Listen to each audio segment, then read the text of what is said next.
One moment, please. Dr. Brumley? Yes, what is it?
I worked for Dr. Bromley in California.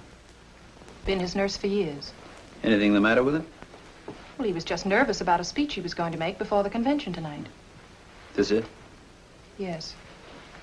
It was a new system for dental bridge work he was trying. I was going to help him with the X-ray demonstration. Too bad. How's it stack up for you, Frank? Dead due to accidental causes. Well, that about washes it up for my department. But it doesn't make sense. Nah, sure it does.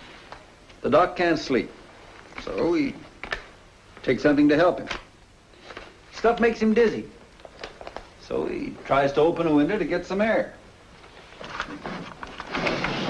Loses his balance, makes a grab at the curtains, falls out the window. Accidents happen 380 times a day in a city like this. Trucks, windows, guns. Will you take care of the doctor's things? Of course. Thanks. If we want you, we'll contact you. Come on, Frank.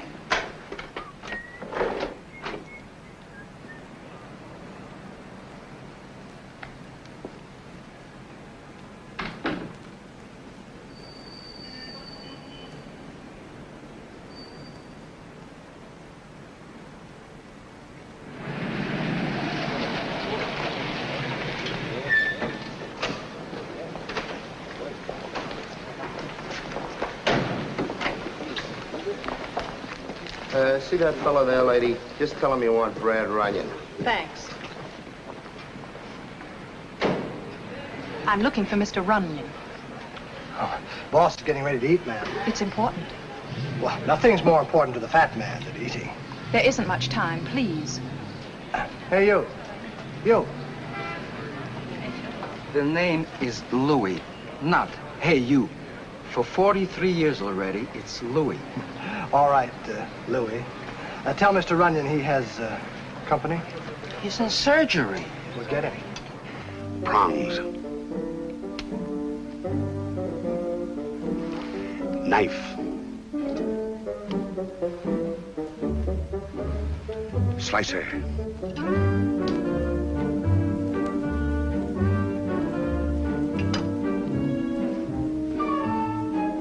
Voila, gentlemen. The operation was a success. Wonderful, sir.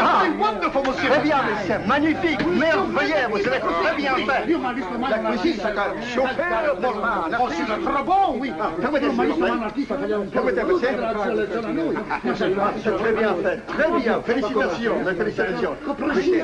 Oh, no. Yours was the real artistry. Au revoir. Vive le fat man. I bow to you, fellow gourmets. C'est à nous, monsieur. C'est à nous. Voilà, fat man. Vive le fat man.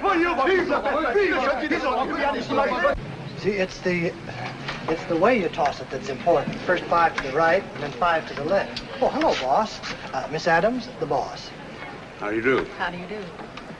And what would Miss Adams want for the private detective? A private talk. Bill, how many times have I told you? A spendthrift for the oil, a miser with the vinegar. More oil, boy, more oil. Well, I've got some right here, boss. Beat it. But the salad isn't finished yet. Take it with you and eat it. With my digestion, it'd be poison. Pure poison, that's all. A little soft-cooked oatmeal with milk is all I can have today. Okay, sweetheart. How can I be of service? Mr. Runyan, the name Dr. Bromley, does it mean anything to you? Bromley?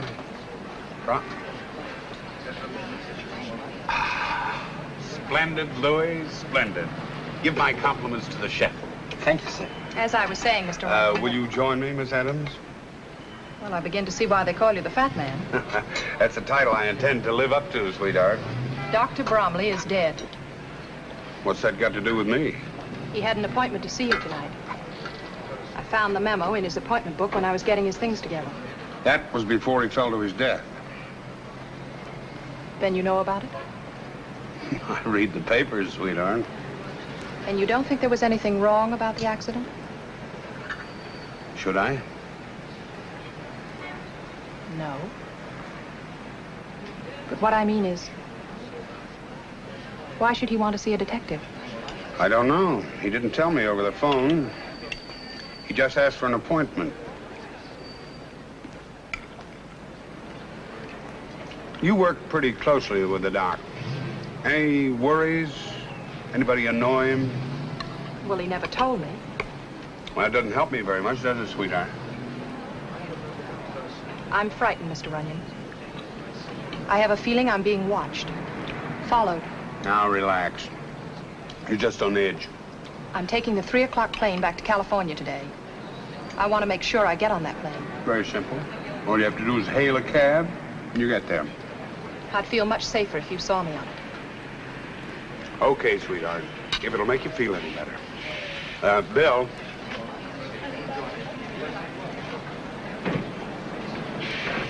It's well-oiled now, boss. Bill, you're taking Miss Adams to the airport.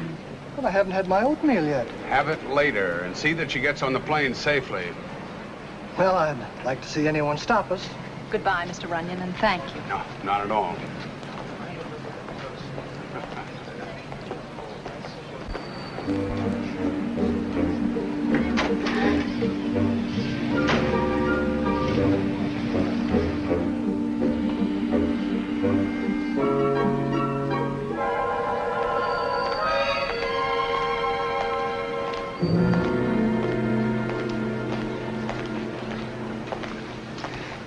That was a great job you gave me. What happened? What happened, he asks. The last thing I remember was taking Miss Adams back to her hotel to send a telegram when... See, I haven't had my oatmeal yet. Never mind your oatmeal. What happened? I was sapped, that's what. You asked me that, Dame Screwy. Where did you leave her? Where did I leave her? Look, when I came to, I was propped up in a linen closet. Come on. But I haven't had anything to eat yet, boss. Later. Yeah, but I ought to have a little milk or something to go on, you know. Hey, taxi. LaGuardia Airport. Step on it.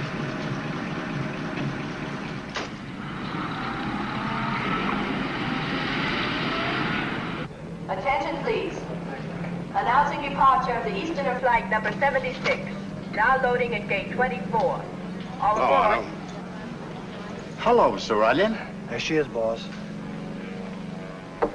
You go on out and get your oatmeal. Attention, Oh, I please. can sure use it, too. Announcing departure of the Easterner flight number 76. Now loading at gate 24. Mind if I sit down? All aboard. I see you made it all right. I thought You thought what, Miss Adams? that man who had been following me, The one who sapped Bill? he's all right, isn't he? It's too bad you didn't wait around to find out. I was scared. I got panicky and ran. Same thing as the lady, Otto. Now, suppose you give it to me straight, sweetheart. I am giving it to you straight. If it sounds crazy, I can't help it. This whole trip's been a nightmare. First the doctor, now me. I'm beginning to think maybe your hunch was right. Maybe the same little fellow with the happy blackjack was the one the doc wanted to talk to me about. I'm going to stick on this case. But I haven't any money, Mr. Runyan. I couldn't pay you anything. Forget it, sweetheart. This one's on the house. All you have to do is answer questions. Now, what did the doc mean to you? He was good to me. He helped me over a lot of rough spots. He was good to everybody. Why would anyone want to kill a nice person like the doctor? We don't know that anyone did. What about the doc? Did he have anything worth stealing? No. He never wore any jewelry and his money hadn't been touched. Well, that eliminates robbery as a motive. Now that you mention robbery, there was something missing. Oh? An X-ray plate. It was one of 6 that he brought along as an exhibit to prove a new theory on dental bridge work. Who was the patient? A man named Roy Clark. Was there anything special about Roy? He was a new patient. Wait a minute.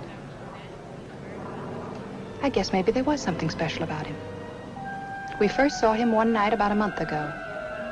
We had just closed the office when I heard the bell ringing. There's a doctor around. Oh. This toothache's killing me. Oh, come in.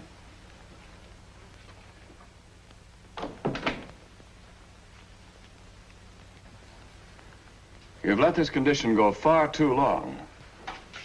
I'll have to extract several teeth. Well, anything you say, Doc. Come back in a week. We'll make an impression for the bridge. Thanks, Doc. It was driving me bats. But will it be all right if I only give you $10 now? I'm kind of short. Well, certainly. Jane, get this gentleman's name and address. Roy Clark, 4228 West Olympic Boulevard. That's Wilson's Motel. Thanks again, Doc. Expect you a week from today. About 4 o'clock? Good enough. The next time we saw Roy Clark was over a week later. Only you wouldn't know it was the same man. Hello. Why, Mr. Clark. The doctor's free. He can see you right away. Thank you. I'll call you in about 10 days, Mr. Clark. We'll have the bridge all ready for you. Swell. You're still at Wilson's Motel? Oh, no. I've moved. You can get me at Sunset 3, 3298. Oh, and Doc, here's something a little extra for carrying me when you didn't know if you'd collect. Well, it isn't necessary. It's my pleasure, Doc.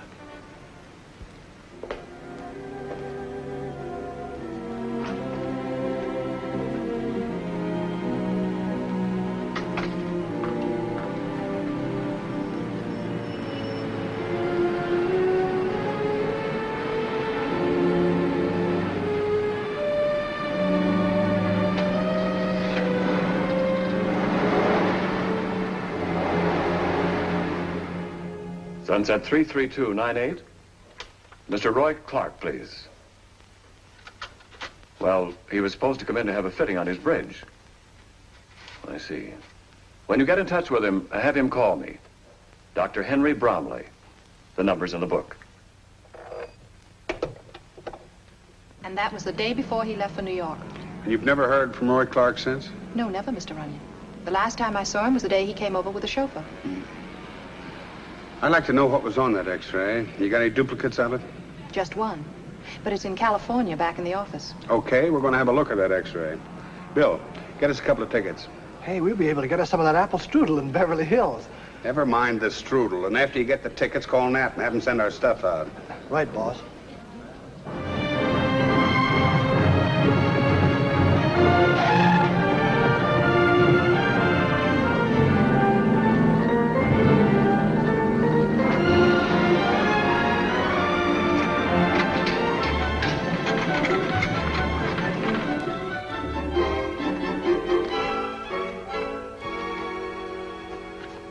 It's gone. Are you sure you had a duplicate? Positive. I filed it away myself. Are there any other records on Roy Clark in the office? Just a card with the patient's name and address on it. Well, check that.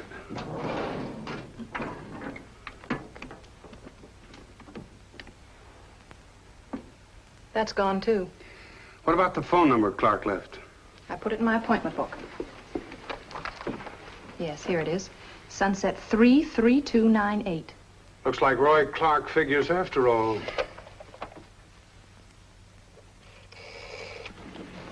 I'm afraid I can't tell you too much about Roy. I hadn't seen him for years. Evidently, he'd had a pretty tough time of it. Well, naturally, when he came to me, I was glad to help out a friend who's taken to a bankroll.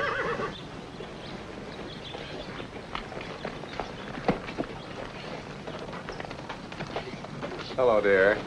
Represent my wife, this is Mr. Runyan. How do you do, Mrs. Gordon? How do you do? Tony, will you have the car ready in half an hour, please? Yes, sir. Mr. Runyan's trying to find out what happened to Roy. How long was it he stayed with us, dear? Oh, about 3 weeks. He left rather suddenly, I gather. Oh, very. He had an offer of a job somewhere in Kansas. Doing what? Selling. Did he leave any address? No. Roy's always been like that. Just leaves without warning. Yes, but he'll be around when you least expect him. Well, thanks very much. Where are you stopping in case I should hear from Roy? The Beverly Wilshire Hotel. Right. So long. Bye.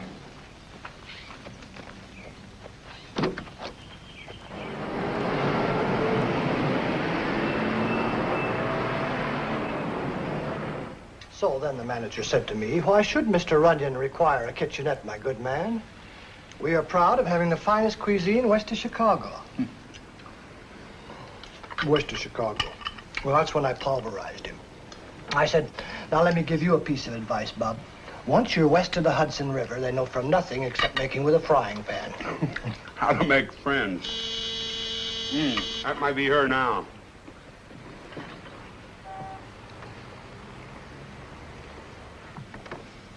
Well, what kept you? Sorry I couldn't make it for lunch, but I got tied up. Hello, Mr. Runyan. Hello. Sit down. Thank you. You still want to help? Of course I do. Good. Bill, pour Miss Adams some coffee, Thanks. That chauffeur you were talking about, the one who drove Roy Clark over to the doc's office? Want to try codfish cake? No, thanks. I think I found him. He works for a fellow named Gordon. Name mean anything to you? No. Well, I want to make sure he was the one who drove Roy that day. So if you'll go over to the Gordon place and can identify him, I've got an idea for my next move. All right. How's that for flavor? Wonderful. Bill. Yes, boss? You're taking Miss Adams over to the Gordon place. Oh, not me, boss. The last time I took her anywhere, I wound up in the linen closet. I got a date with a cop. Here we go again. Oh, did you get me a car? A honey, boss. It's right downstairs.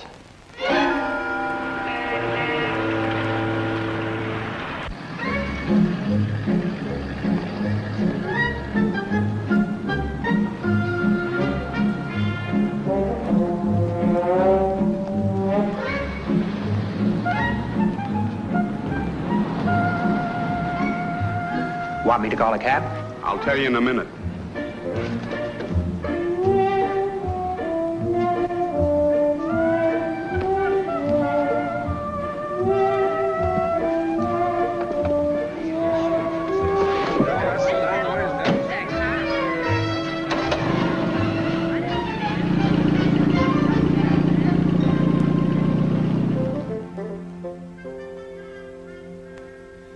Up until 1940, Gene Gordon and his partner, Happy Stevens, were mixed up in everything, from slot machine rackets to bookmaking. His wife doesn't seem to fit into that picture. Oh, she's ready to shut her eyes to his background as long as he keeps her in horses. Nothing on him at all, huh? Oh, we've pulled Gordon in a dozen times and never been able to get a charge that would stick. Even the feds double-checked his income tax returns. He's too smart. What about Stevens? Is he legit, too? Sort of. Mr. Happy Stevens bought into a hotel and gambling casino in Las Vegas. Oh. But nothing on Roy Clark? No, not in our files. It's a phony name, maybe. He only had a little more to go on. Well, I'm following a thin thread. If it doesn't break in my hand, it may lead to something. Well, I don't think you've got a chance. But you'll back me up if I need help. Back you up? Oh, brother. I'll give you my right arm if you can hang something on those guys and make it stick. Well, what'd you find out, Jane? He's the chauffeur, all right. Good girl. I'll take it from here. Yeah, goodbye.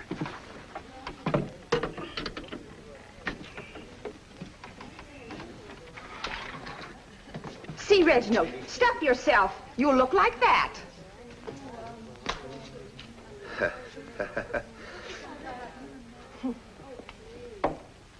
The trick, boss, isn't just dumping the things into the shaker. It's the order you use. And brown sugar.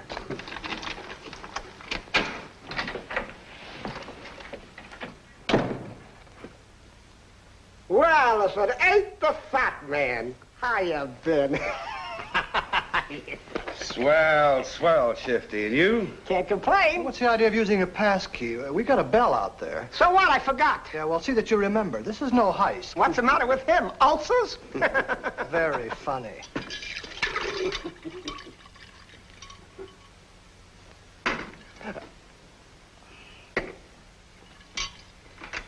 Some of the boys have been asking about you, Shifty. You don't say. You ever see Milty the Needle? No, not lately. I haven't been around the Bowery. I beg your pardon. Here, Buster. Oh, thank you. What's up, Bradford? I'm looking for some advice. Like what? Like where I can find a character named Clark. Roy Clark. Roy Clark? I never heard of him. What about Gordon? Nice coat. Boy, give me those glasses. You wouldn't be meaning Gene Gordon. That's my boy. Forget him. I can't.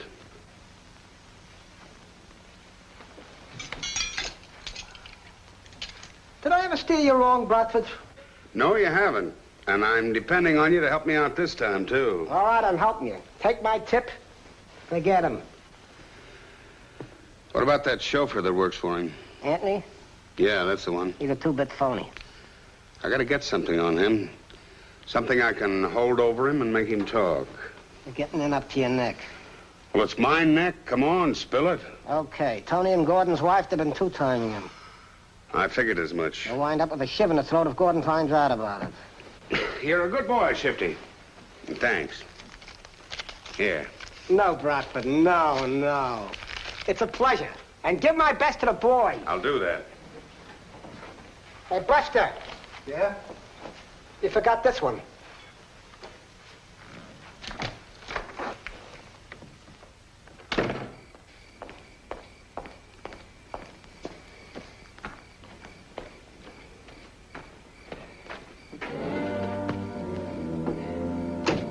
Hello, Tony. Oh.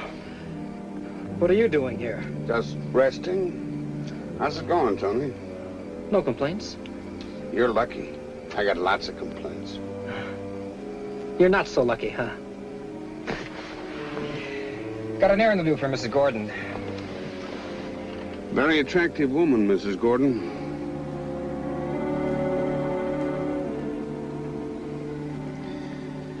What's the pitch, mister? I want to know where Roy Clark is. You talk, and I keep my mouth shut about you and Gordon's wife. You don't, I talk. Why, you're crazy. How would I know where he is? You chauffeured him around plenty in this fancy car, didn't you? So what? I take lots of people around. Okay, Tony. You better start running, because Gordon's going to get a phone call. Open the door. No, wait a minute. Look, I'm giving it to you straight. I don't know where he is. They tell me Gordon's a real tough boy. Maybe Pat knows. Who's Pat? They meet with Sweetheart at the Anchor Club in Hollywood. I dropped him off every night almost. What does she look like, this Pat? Blonde. Wears a charm bracelet Roy got her. You know, the kind with animals and coins and things hanging off of it. Would you join me for a drink? Why not? I'm Brad Runyan. I'm Pat Boyd. What would you like? The usual. You're the first thing I've seen in California that lives up to the advertising. Waiter. Yes, sir. Same thing again. You get used to working in a place like this, Brad. After a while, you feel at home. Gas? Well, I guess so.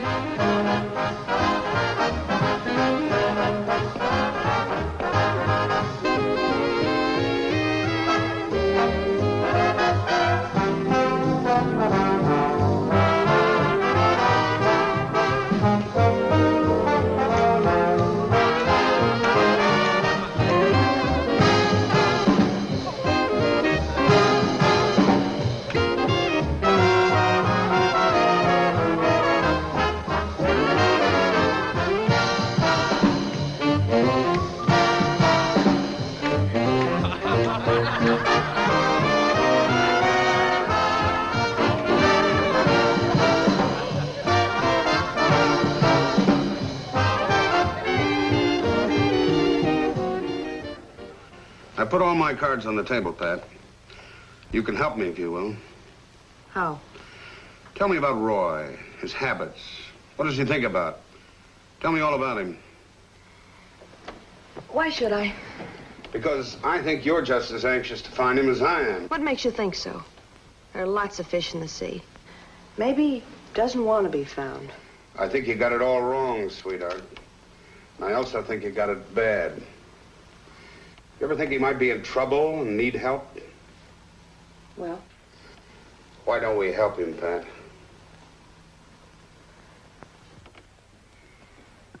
All right. What do you want to know? Everything. Right from the beginning. You couldn't really call it a beginning. The first time I met Roy, it was more like the finish for me. I was pretty much convinced everybody had an angle. I didn't know who to trust. How about it, baby? Beat it, Chiseler. You didn't always talk this rough. Let go. Let me go. Lady says goodbye. What's it to you? Beat it. All right, all right.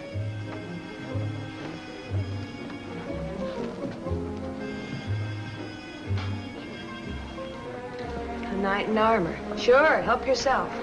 What's your angle? You owe me nothing. Not even thanks.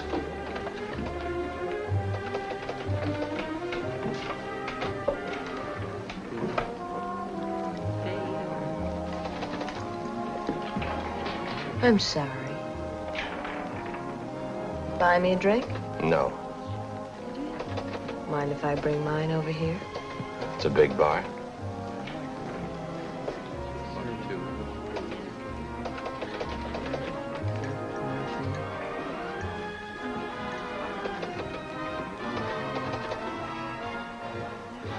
Friends? Why not? I'd only known Roy a short time, but it was a lifetime for me. Got so I took him for granted. I guess maybe it's because we were both lonely and needed someone to trust. Go on home, Pat. I'm waiting for Roy. Look, if he was coming, he'd be here by now. I'll lock up. Suit yourself. Night. Good night, Roy. See you, Phil.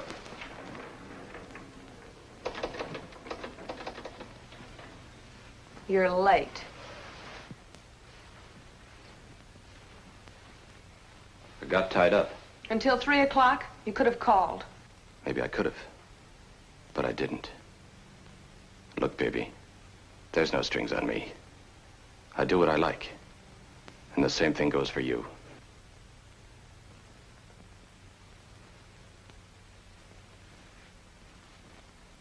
I didn't mean it that way, Roy. I thought maybe you were hurt or something. I can take care of myself, Pat. Well, I wouldn't even know where to call you. You can always call this number. A message will get to me. Okay? Okay. Now let's get out of here. I thought we had a date. That was last night. What's time, anyway? You're here. And we got music.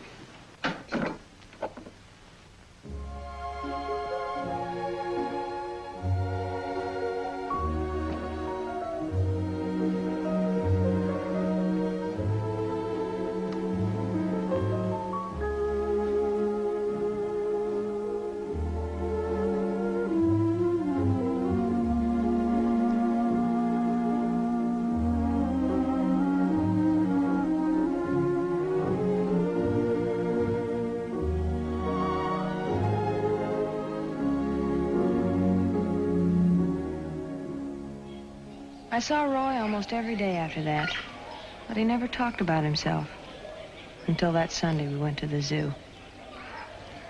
Back east, when I was a kid,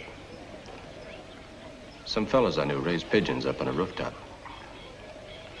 I used to wonder about those birds. What, Roy? What did you wonder? What it's like to have wings? Did you ever find out? No. I can tell you, Roy. Anybody can get off the dirty streets if they want to. You gotta have a reason. Roy, you up there with those birds. I was just thinking they're all dressed up. Can't go anywhere. Where would they go, Roy? Their home's here. I knew a pigeon once. He used to beg crumbs in the park. But he wouldn't swap places with these fellas. He didn't like being caged up. Come on, let's get out of here. You're a funny one. You have more moods than anyone I ever knew. I talk too much. And I still don't know anything about you. How about a picture? Oh, I never look right in those things. You'll do. How's about a great big smile? Come on, you can do better than that. That's it. Turned out that little tintype we took at the zoo was our wedding picture. Because Roy asked me to marry him. Afraid? You? No. What are we waiting for? Pat, there's something I gotta tell you. You don't have to. Everything begins now, right now. I did time in state prison for 6 years. I've only been out a short time. I love you, Roy.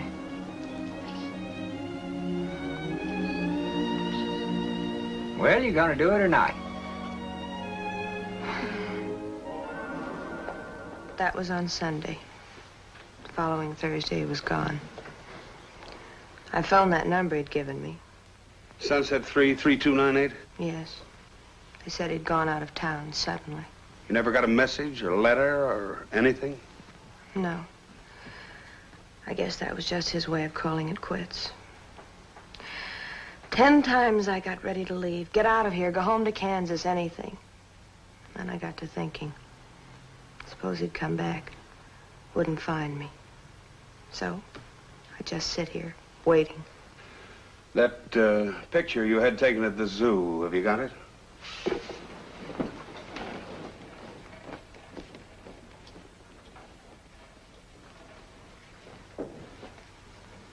It's all I have left, Brad.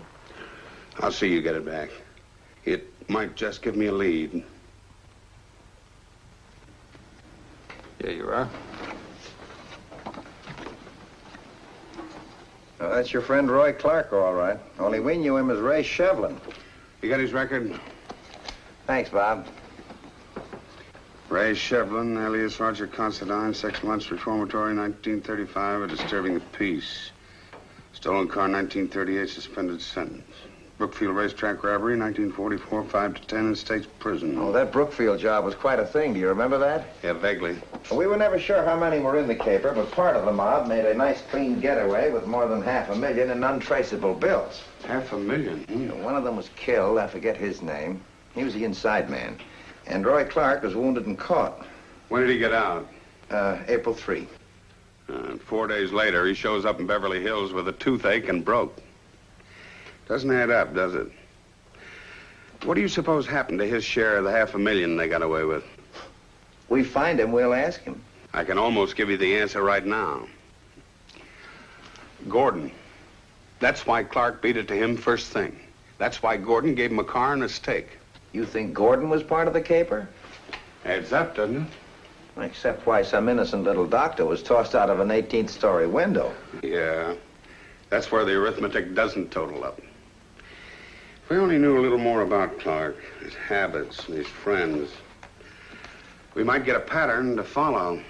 Well, under behavior, it says here he cooperated. He got along well with his cellmate. His cellmate? What was his name? Deets. Ed Deets. Actor of some kind. Maybe the probation officer can tell you where he is. Well, if he can't, the Actors Guild can. Good luck. Thanks. So long.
Come on, let's go. Hi. Good luck. Hello, boys. Oh, hi. Which one of you characters is Ed Deets? He isn't. Oh, hello, Ed. My name's Runyan. I'm a detective. Well, now what? It's all right, Ed. I just wanted to find out something about your old roommate upstate. You mean Ray Shevlin? Yeah. I think he's in trouble, and you may be able to help him. Sure. Sit down, Mr. Runyan. Thanks. All I can say is that he was a nice kid. He feel the same way about you? He had no other choice. We were stuck with each other for almost 6 years. Hadn't it been for me telling him jokes, going through my routines, he'd have never made it. The first time he opened up was the night we were giving a show for the boys. Ray was in the wings, helping out with the lights.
Just great. Thanks, Ray. You should have seen me on the circus. I will someday.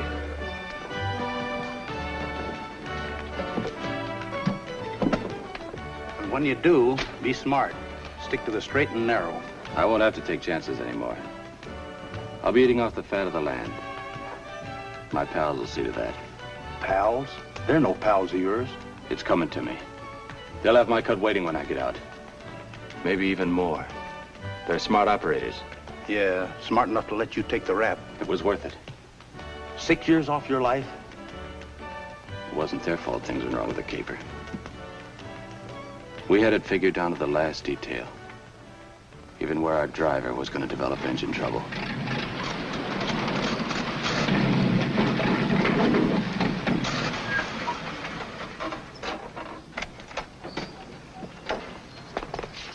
I told him to fix that carburetor. Joe. Yeah? Hand me the toolkit. What's the matter? Carburetor trouble. Oscar, give me a cigarette, will you?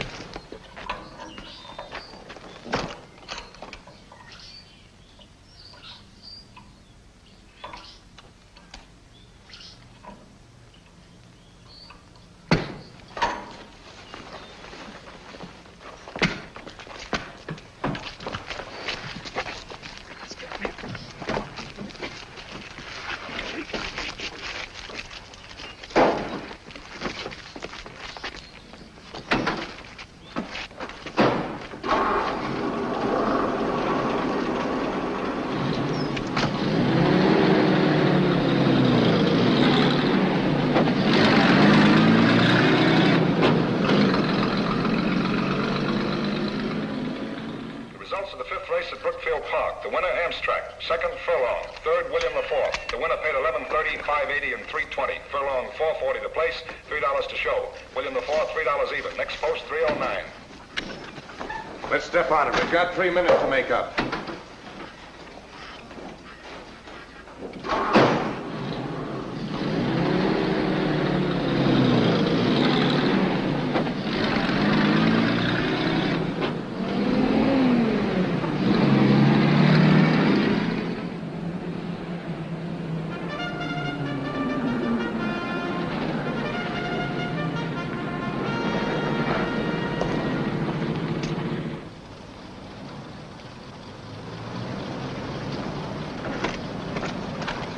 Where's Mike?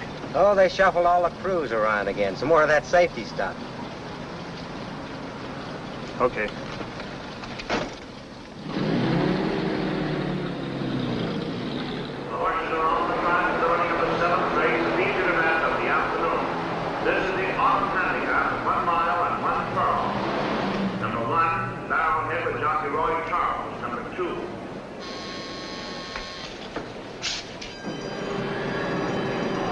Number 4, courtroom with jockey Del Cross.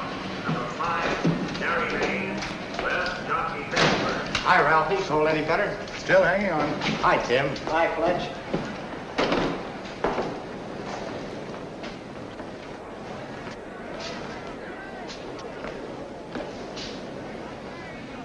New crew? Right, Mac. Breaking the boys in. That's funny. They never called us about a change in crews. I'll have to check. Hold the load, Tim. Oh, Fred. Call the armored truck outfit. Get an official verification of a new crew. Will do. Regulations, you understand. We better get our identification cards so they can check us. Here's mine. There's a gun in your back. Don't turn around and do as I say. Well, there we shall be. Ready on What's the delay? We gotta get moving. Take it easy, Fletch. We're just checking, that's all. Start walking and tell him everything checks. Everything checks. New crew sent out. All right, Tim, start loading. Okay, Mac.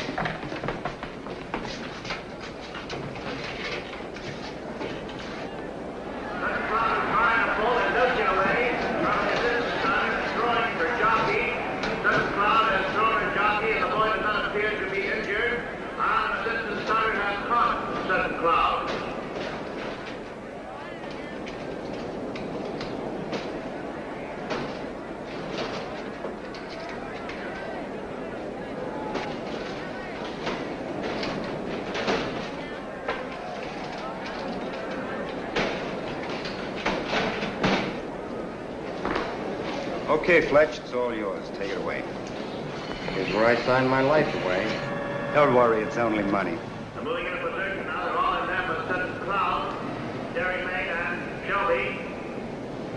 They're all in there now. All in an even line. Where's Mike? Oh, they shuffled the crews again. How can that be? He phoned me less than an hour ago. He was on his way down here. Said he was going to bring me some tobacco.